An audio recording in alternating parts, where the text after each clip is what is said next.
Carissimi amici, amiche, il benvenuto, avrete visto, ve l'ha già dato il confalone che è sul pennone in campo. Ci è sembrato che questa fosse l'occasione per rinverdire un'antica abitudine. Al di là degli scherzi, il benvenuto a un pubblico così numeroso per una occasione in fondo ripetuta rispetto all'inaugurazione e tuttavia piena di significato, perché apre oggi il convegno all'interno del quale viene proprio discusso il senso di questo quadro, le tecniche di conservazione e soprattutto i messaggi che il quadro porta. Un saluto quindi particolare e iniziale a Cardinale Gianfranco Ravasi, che ha accettato di aprire e presentare con una lezione magistrale questo convegno, che viene organizzato insieme all'Istituto Veneto di Scienze, Lettere ed Arti, che ci dà una garanzia scientifica, e la ragione di questa presenza è evidente, e a Sei Venice, il comitato americano che ha provveduto, con l'aiuto di un generoso mecenate come Mr. Bernstein, al restauro di quest'opera.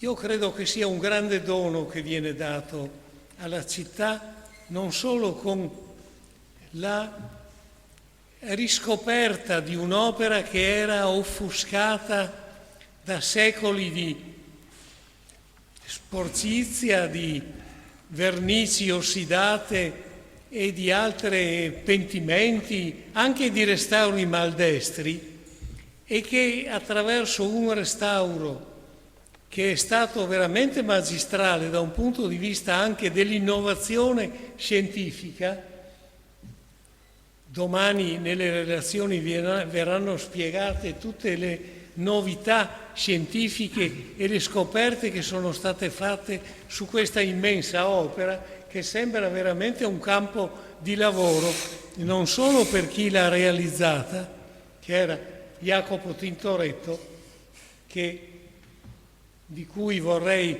almeno mostrare l'effigie, se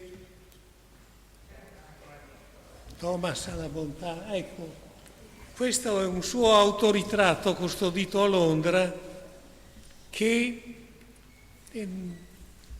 mostra il pittore, diciamo più giovane di alcuni anni, non tanti, uno dei tanti autoritratti che ha fatto, ma uno significativo anche del momento in cui ha lavorato.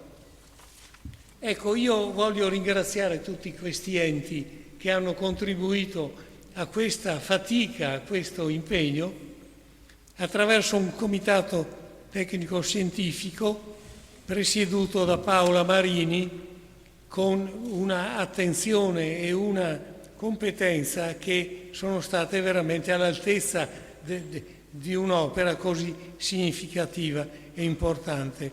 E ringraziare anche il Presidente emerito del Consiglio regionale, Clodovaldo Ruffato, per tutta l'assistenza logistica e l'aiuto che ci ha dato in questi 2 anni di lavoro, perché tanti sono stati quelli necessari per restituire a una visione più prossima alla iniziale, anche se non coincidente, perché alcune magagne non sono risarcibili completamente, questo dipinto così significativo per Venezia. Quando il dipinto, la crocifissione, fu svelato circa 500 anni fa, un po' meno, grande fu lo stupore di tutti i confratelli e della gente della città. Le storie ci narrano che accorrevano a frotte a vederlo. Tutta Venezia accorreva a vedere il monumentale quadro, il più vasto della città al momento. Fu superato dopo, tra l'altro ancora da un quadro di Tintoretto, quello del Palazzo Ducale, cioè una meraviglia che attraeva gli abitanti e i foresti con la sua smagliante qualità e anche la sintesi che esso forniva. Quindi non minore però fu la sorpresa quando la settimana scorsa, dopo 500 anni, vennero tolte le impalcature e fu possibile ammirare l'opera che riviveva nei colori, nelle forme dopo il restauro. Chi ha potuto seguire settimana dopo settimana, accompagnato dalle brave, valenti restauratrici, il corso del lavoro, e ha potuto vedere proprio il ritorno, il recupero di quest'opera a una sua antica e nuova leggibilità. Un lavoro accurato, quindi, attento, che ha impegnato la CBC per questo lungo periodo. Siamo grati a quanti si sono adoperati e, l'ho già citato, soprattutto al munifico donatore, l'americano, statunitense Leonard Bernstein. Il quadro, quindi, secondo noi, meritava un incontro specifico. Noi facciamo convegni su Tintoretto ogni 2 anni di solito, ad anni alterni, insieme sempre all'Istituto Veneto. Ci pareva che in questo caso fosse da concentrare l'attenzione su quest'opera, dato che questa segna davvero quasi una svolta in quella che è l'evoluzione delle arti figurative in Venezia tra 500 e 600. Quindi un incontro specifico che si svolgerà domani presso la sede principale dell'Istituto Veneto. Quindi questi studiosi, tutti concentrati a interpretare il messaggio di questa immensa tela e le modalità della sua conservazione. Per questo è sperimentale anche quanto è stato fatto in questi 2 anni. È stato seguito dagli esperti di altri paesi, di altre città che hanno trovato qui campo per vedere che cosa si faceva di fronte a una tematica così complessa. Però già nell'Ottocento John Ruskin aveva individuato nel ciclo di Tintoretto, John Ruskin ha in qualche modo riscoperto a metà Ottocento Tintoretto che era stato messo in una sorta di cono d'ombra, quindi aveva individuato nel ciclo di Tintoretto che sta attorno di noi il momento di svolta del Rinascimento, mentre nel secolo seguente Jean-Paul Sartre, con quel suo libro in parte scritto in periodo di guerra, poi lasciato e ripreso, ne aveva colto la permanente attualità, dato che l'epoca in cui fu realizzato, con le guerre, le pestilenze, le eresie, i drammi che avevano caratterizzato quel tempo,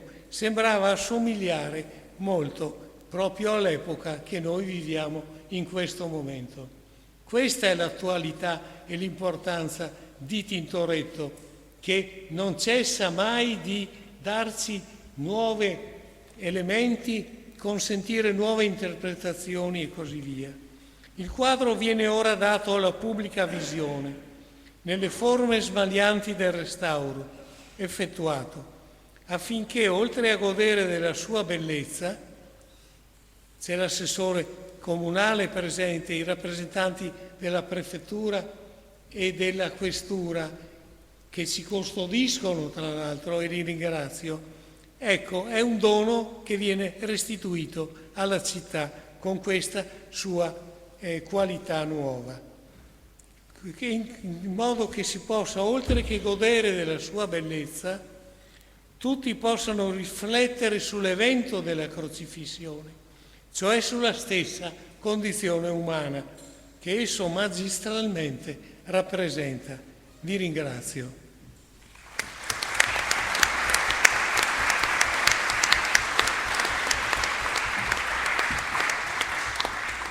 Come da invito vi informo che dopo lo svolgimento della Lectio Magistralis di Monsignor Ravasi, che è la ragione fondamentale per cui siamo qui, per sentire la sua interpretazione di questo grande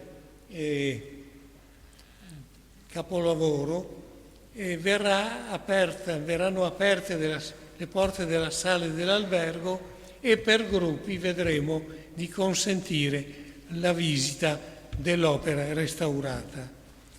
Passo ora la parola alla professoressa Francesca Ghedini per l'intervento dell'Istituto Veneto.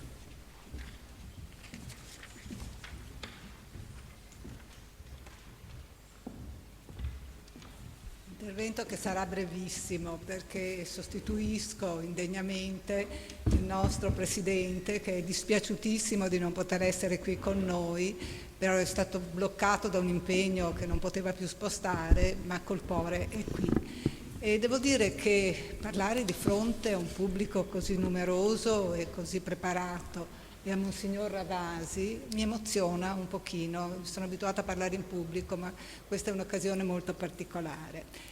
Tuttavia, per fortuna, il mio compito è soltanto quello di portare i saluti dell'Istituto Veneto di Scienze, Lettere ed Arti, che, come voi sapete, è da sempre aperto a partecipare e promuovere iniziative che riguardano Venezia, e che con la Scuola Grande di San Rocco ha una tradizione di fattiva e utile collaborazione per quanto riguarda i temi storico-artistici e Tintoretto in particolare.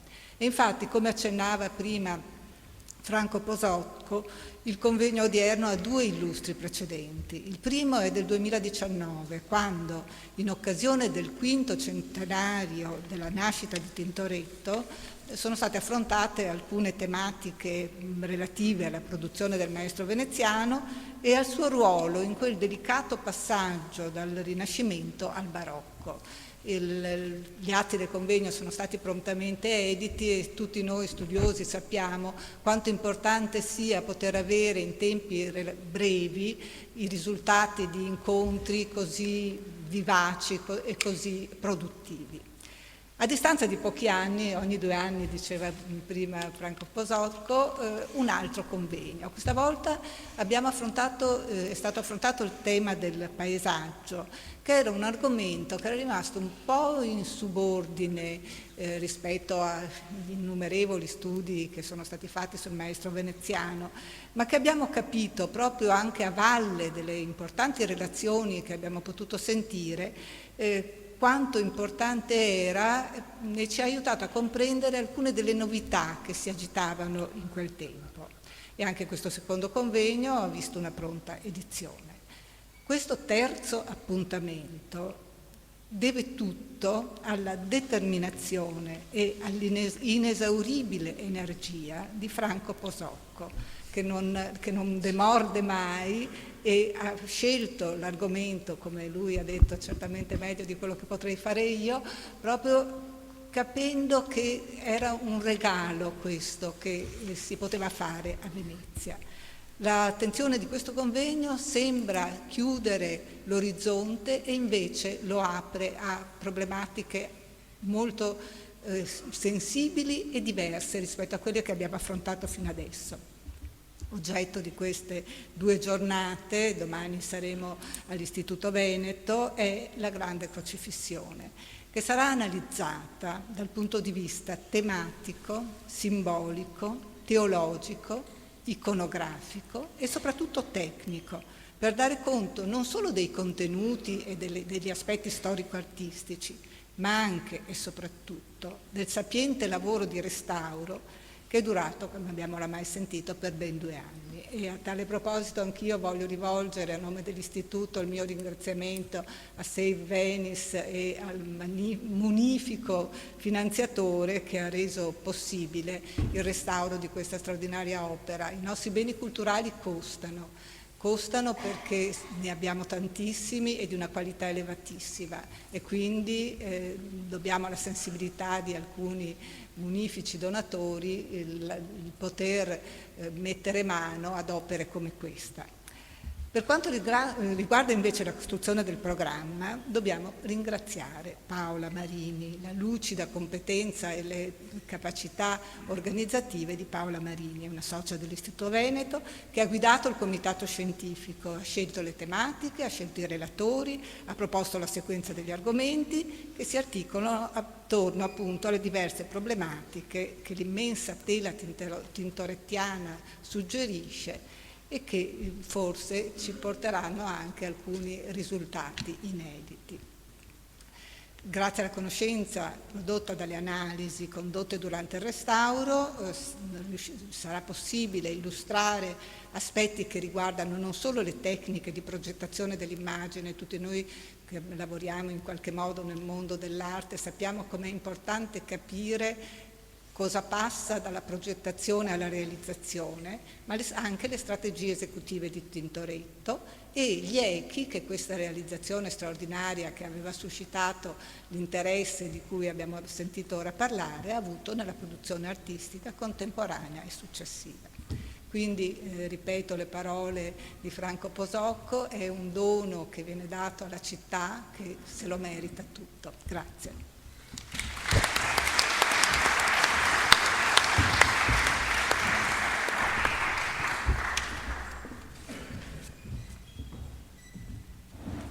La parola al chairman di Save Venice, il comitato americano che ha contribuito al restauro di questo dipinto, il dottor Frederick Hilsman.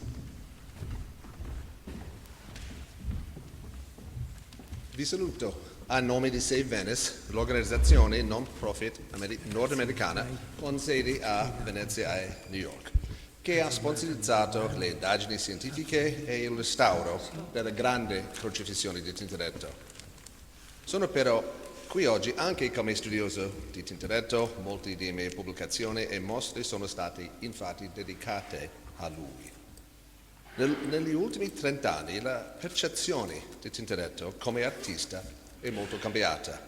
In passato era considerato una figura problematica, difficile da inquadrare in una singola categoria. Per esempio, era un pittore manierista oppure no? Di fronte alla varietà della sua produzione, ci si interrogava su quale fosse il suo vero stile. Come spiegare poi la fase giovanile, apparentemente segnata da opere deboli dipinte nel decennio precedente, l'improvvisa affermazione come artista maturo con il suo Miracolo dello schiavo nel 1548. Tintoretto era noto per essere un concorrente difficile, uno che non rispettava le regole, ma è possibile conciliare questa immagine di imprenditore aggressivo con quella del pittore devoto. Autori dei cicli religiosi ci ricoprono le pareti di questo edificio. A partire dagli anni 90 è emersa una nuova immagine di Tintoretto, caratterizzata da una distinzione molto più chiara tra le sue opere autografe, quella della sua bottega, e quelle di imitatori esterni alla sua cerchia. L'eliminazione dei dipinti deboli dal corpus ha significato un sviluppo stilistico molto più logico. Questa rinnovata visione di Tintoretto è stata avviata da Robert Eccles, mio compagno di ricerca, e sviluppata da me. È stata adottata nelle grandi mostre al Prado a Madrid nel 2007 e ha avuto un ruolo fondamentale nella pianificazione del 500° anniversario della nascita dell'artista. l'attribuzione delle opere ortografe che ne deriva è oggi ampiamente accettata. L'anno tintorettiano 2018-2019 è stato celebrato principalmente a Venezia, con diverse mostre, in particolare a Palazzo Ducale e alle Gallerie dell'Accademia e 2 convegni. In preparazione di questi eventi, oltre 20 dipinti di Tintoretto 20 dipinti a Venezia sono stati restaurati grazie al contributo di Save Venice. Mostre correlate si sono tenute anche a Colonia, Parigi, New York e soprattutto Washington. Fra le rivelazioni emerse dai restauri delle opere di Tintoretto figurano 2 dipinti a lungo trascurati, conservati nelle chiese di San Marziale e San Fantino. Fino ad allora gli studiosi, me compreso, non li avevano considerati esempi significativi della sua arte. Tuttavia, grazie ai restauri di Save Venice, le 2 opere sono tornate leggibili e straordinariamente più luminose. Oggi queste 2 palle d'altare sono riconosciute come capolavori di Tintoretto. I risultati ottenuti hanno spinto a riflettere su altri dipinti di Tintoretto, anche tra i più noti che avrebbero potuto trarre beneficio di un intervento conservativo. Ed è proprio questa domanda che, in un certo senso, ci riconduce ad oggi. Save Venice è orgogliosa della sua lunga collaborazione e del continuo sostegno alla Suora Grande San Rocco. La nostra organizzazione ha finanziato le indagini scientifiche condotte nel 2008-2009 sulle tele del soffitto della sala dell'albergo, accompagnate dal restauro di 3 di esse, in occasione delle celebrazioni per il 500° anniversario della nascita di Tintoretto. Save Venice ha sostenuto lo restauro di 2 dipinti del Pordenone e 3 opere del Tintoretto nella chiesa di San Rocco.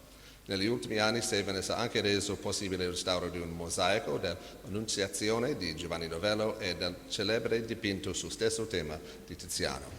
Oggi, di fronte al successo del restauro della Grande Crocifissione, mi domando quale nuova meraviglia ci attende. Prima di concludere vorrei fare qualche ringraziamento. Prima di tutto Arnold M. Bernstein di Chicago, che ha donato i fondi per questo importante restauro. L'amore per l'arte e la generosità di signor Bernstein sono straordinari. Sono grato anche al personale dell'ufficio di Save Venice qui a Venezia, Melissa Kahn, Leslie Contarini, Gabriele Mattino e Antonio Forni. 2 di loro terranno delle presentazioni domani. Infine, porgo le mie congratulazioni a tutto il team di studiosi, scienziati, ricercatori e funzionari, in particolare alle restauratrici della CBC, Lucia Tito, Alice Tognoni, Irina Szymanska, Ramona Scamporino e Giulia Riodo. In questo momento ho un grande sorriso stampato in faccia. Scommetto che anche Tintoretto lo ha. Grazie.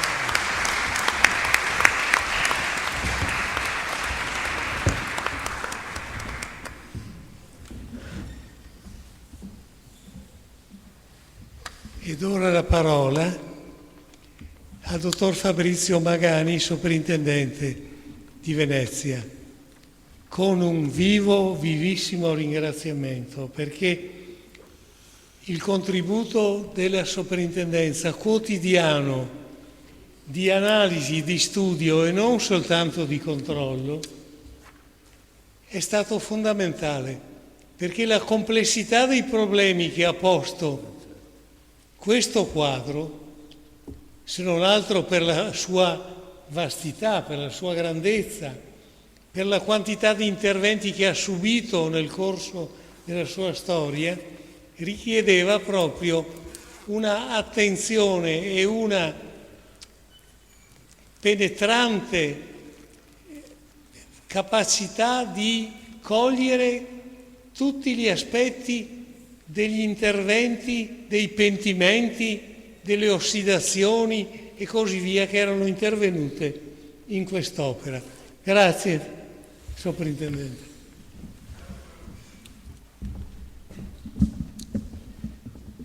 Grazie Posocco saluto tutti, naturalmente tutti gli amici presenti, gli amici di Tintoretto. Naturalmente sono grato anch'io alla Scuola Grande di San Rocco, all'Istituto Veneto di Scienze e Lettere d'Arte, e permettete anch'io di ringraziare Paola Marini che ha montato un convegno non banale, che tra l'altro ci tiene in considerazione, per cui sono doppiamente contento della scelta che abbiamo fatto nel Comitato Scientifico. Io vi voglio dire due parole che corrispondono a quello che faccio di solito, cioè vivo molto di sensazioni che poi cerco di far diventare razionali. E mi veniva in mente, ascoltandovi, una cosa anche molto semplice che fa parte di questo nostro stare insieme quando si parla di patrimonio culturale, e cioè che solitamente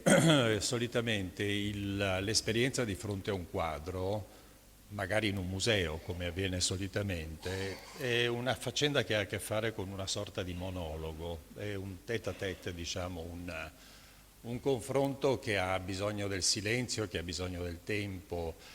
E invece io non posso dimenticare la vigilia di Pasqua, quando ci siamo trovati qua, era forse a qualche giorno dalla vigilia di Pasqua, quando si è inaugurato il restauro, e lì c'è stata una Venezia intera, ve lo ricordate, molti di voi saranno stati presenti, cioè un'intera comunità che si è raccolta intorno a un'opera d'arte, in una dimensione collettiva che nulla ha a che fare con i silenzi e i monologhi che di solito intratteniamo anche molto positivamente di fronte a un'opera d'arte.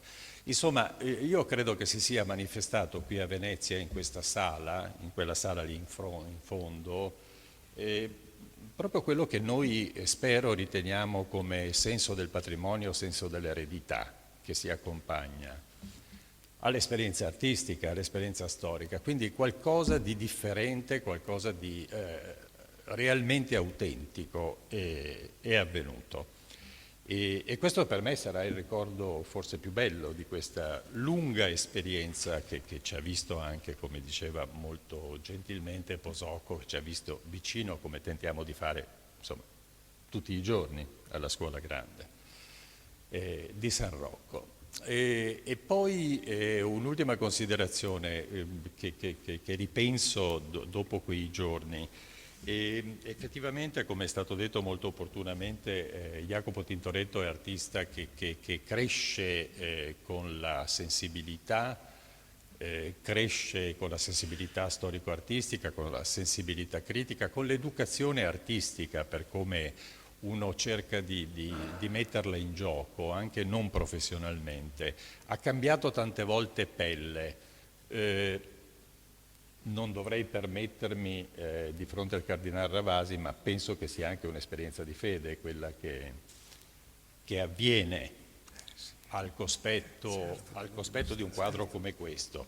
Un quadro che poi, la figura di Tintoretto, ma un quadro come questo che è rimbalzato da una generazione all'altra. Molti altri artisti nei secoli hanno provato a ripercorrere quella stessa esperienza, però noi vogliamo particolarmente bene a Jacopo Tintoretto perché rimane per noi, per me almeno, l'artista terribile che le biografie contemporanee descrivevano. E infatti sempre Posocco, che insomma, oltre a essere amico è anche figura particolarmente sensibile, ha colto il significato di quella crocefissione, un significato che ha a che fare con la contemporaneità del Cinquecento, con quel mondo in balia dei conflitti, e che oggi ci permette di riflettere ancora su questo tema, oggi più che mai. Quindi si tratta, come dire, di uno sguardo al passato che però ci permette potentemente, e con la sensibilità di cui siamo capaci, di ragionare sul presente. E per questo, quando l'ho visto restaurato, l'ho anche detto e lo ripeto con voi, perché non è appunto è una sensazione che non vuole essere una regola, che voglio condividere con voi però, e avevo pensato di fronte a quel quadro terribile di fronte alla crocifissione che oggi vediamo in tutti i dettagli, al massimo della visibilità possibile. E ho pensato che Tintoretto, se fosse nato nel Novecento, probabilmente avrebbe dipinto Guernica al posto di Picasso. È un quadro potente, davvero un quadro eccezionale che per me oggi è davvero la massima espressione della contemporaneità. Grazie.